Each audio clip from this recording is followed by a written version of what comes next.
It's called The Scientist and the Bumblebee.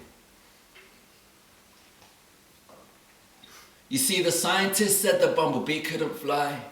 She lacked the wing beats per minute or the necessary size, but the bumblebee in her ignorance proved him wrong. She knew that she could fly because she'd flown all along, and now imagine if she'd listened to the man, she might have stopped, given up on the spot, tucked her wings in and dropped. So don't ever let someone tell you what you can't do, because just because it's proven doesn't mean it's true.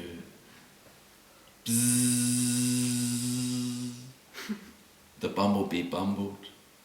Loving her life, she hums as she flies. Bzzz. The bumblebee fumbled, clumsily stumbled from flower to flower. Bzzz. The bumblebee tumbled, tore through the sky, pulling corkscrews and dives, and then the bumblebee mumbled, crumbled in front of the queen and her power.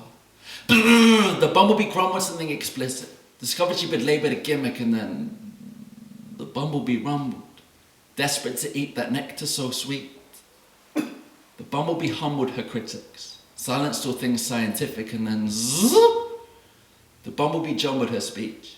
She didn't care because in the air she was free, because she was a busy bee.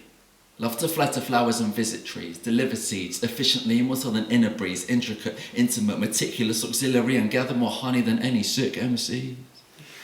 You see, ever since she learned to fly, she earned her stripes. Despite the words of hype from learned taps, suppressed the urge to fight or turn and hide. And since she had the sky and birds up high, her confidence was soaring. She saw scientists as boring, the sort of people she should be ignoring because they made no sense.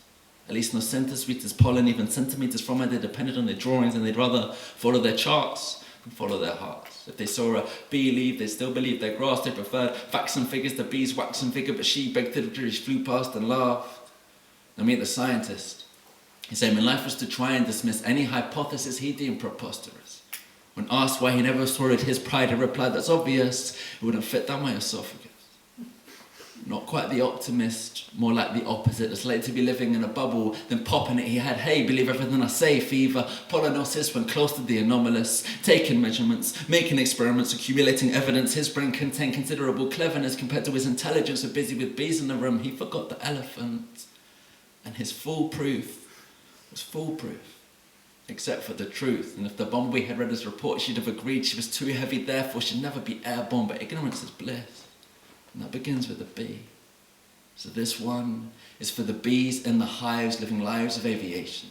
The ones who survive and have survived through pollination, the ones that thrive in those sticky situations with their flocky nucky knee haley-pillification. They are doing what they're doing for the buzz, not for love or money, moving and manoeuvring above. If the weather's sunny, proving to the humans their conclusions are confusing and unusually refusing to budge. This is for those who are being themselves and who believe in themselves, who see the bee in themselves and set it free in themselves, know that even though it's difficult, life is full of miracles, and true happiness never came from being cynical. The bumblebee, forever looking for something sweet, overcoming tumbleweed by holding on to some belief in summary.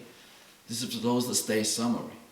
And there will be bees that come, whatever comes to be. Because the scientist said the bumblebee couldn't fly.